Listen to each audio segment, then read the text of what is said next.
Comparution historique pour Donald Trump devant un tribunal de Washington. L'ancien président est accusé de manœuvres criminelles lors de l'élection de 2020. Les auteurs du coup d'État au Niger résistent à la pression régionale et internationale. Ils ont jusqu'au 6 août pour rétablir le président dans ses fonctions. Le souverain pontife a insisté sur l'urgence climatique et les inégalités sociales en ce deuxième jour des Journées mondiales de la jeunesse. Blinken dénonce le chantage russe après la fin de l'accord en mer Noire, alors que Washington vient de prendre la présidence mensuelle du Conseil de sécurité de l'ONU. La cathédrale de Kherson visée par des bombes russes ce jeudi, une attaque 10 jours après celle de la cathédrale d'Odessa. C'est une comparution pénale historique ce jeudi soir aux États-Unis. Donald Trump doit répondre devant un tribunal de Washington d'accusations de manœuvres criminelles pour inverser les résultats de l'élection de 2020. L'acte d'accusation reproche à l'ancien président d'avoir sapé les fondements de la démocratie américaine en tentant d'altérer le processus de comptabilisation des suffrages de plus de 150 millions d'Américains, des inculpations inédites et d'autant plus graves qu'il était alors président en exercice. Durant cette audience très procédurale, Donald Trump a plaidé non coupable. Il avait dénoncé plus tôt dans la matinée une instrumentalisation sans précédent de la justice à son encontre.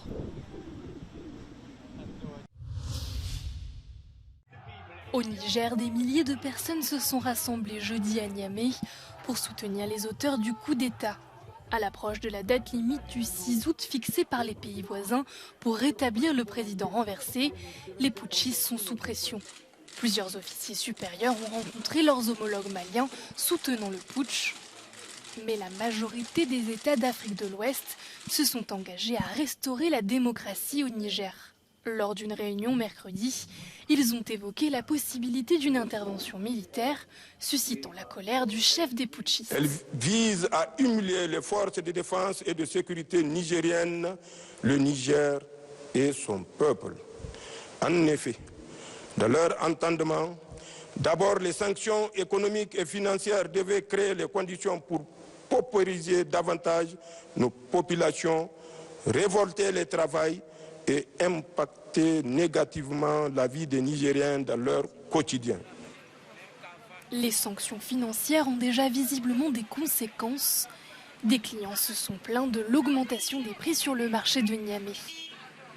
Parallèlement, la France déclare avoir terminé l'évacuation de ses ressortissants français et européens. D'autres pays occidentaux comme les États-Unis ou la Grande-Bretagne ont annoncé des mesures similaires. La visite du pape au Portugal se poursuit, deuxième jour de ces Journées mondiales de la jeunesse. Et ce jeudi, devant les étudiants de l'Université catholique de Lisbonne, le souverain pontife a mis l'accent sur l'écologie et les inégalités sociales. Il a insisté sur l'urgence à agir pour l'environnement. No olviden que necesitamos de una ecología integral. Necesitamos escuchar el sufrimiento del planeta junto al de los pobres. Necesitamos poner el drama de la desertificación en paralelo al de los refugiados. El tema de las migraciones junto al del descenso de la natalidad.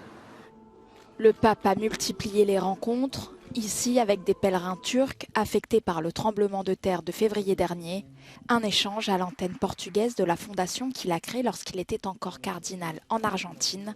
Le chef de l'Église catholique s'est également entretenu avec 15 jeunes Ukrainiens parmi les 600 venus à Lisbonne. Point d'orgue de la journée de vendredi, un chemin de croix organisé dans la capitale. L'alerte de Washington au Conseil de sécurité de l'ONU. Les États-Unis veulent mettre la sécurité alimentaire au cœur des enjeux de leur présidence mensuelle à New York. Le secrétaire d'État américain a dénoncé ce jeudi l'utilisation des denrées alimentaires comme nouvelle arme de guerre par la Russie. We must address Russia's war of aggression against Ukraine and the resulting assault on the global food system. Since Russia pulled out of the arrangement on July 17th, ignoring the world's appeals, grain prices have risen by more than 8% around the world. Kenya's foreign ministry called Russia's move, and I quote, a stab in the back. What has Russia's response been to the world's distress and outrage? bombing Ukrainian granaries, mining port entrances, threatening to attack any vessel in the Black Sea, no matter its flag, no matter its cargo. En réponse, l'ambassadeur russe adjoint à l'ONU appelle toujours à lever les sanctions occidentales contre son pays. De son côté, Josep Borrell exhorte les pays du G20 à faire pression sur Moscou, estimant que le seul bénéficiaire de ce retrait était le secteur agricole russe.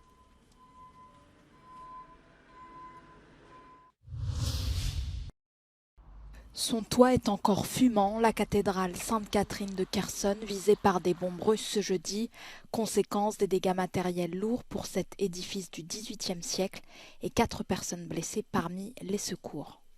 Під час гасіння пожежі сьогодні зранку був обстріл.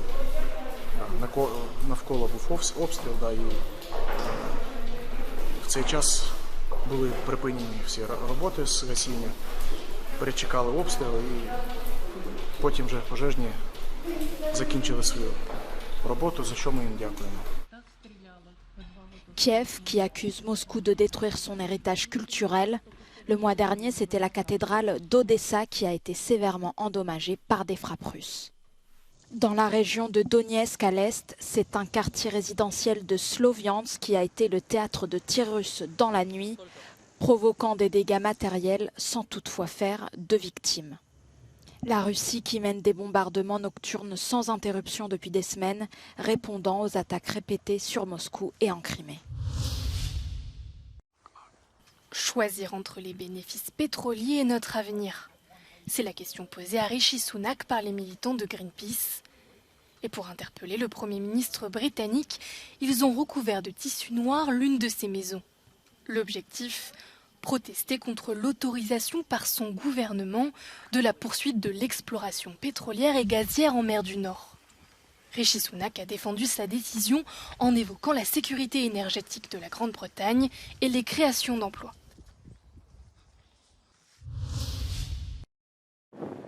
Nous sommes dans la ville de Zielona Góra, dans l'est de la Pologne. Il y a un mois, cette immense décharge prenait feu, ravivant des tensions à propos de la politique de gestion des déchets dans le pays. Certains estiment que le budget alloué est insuffisant.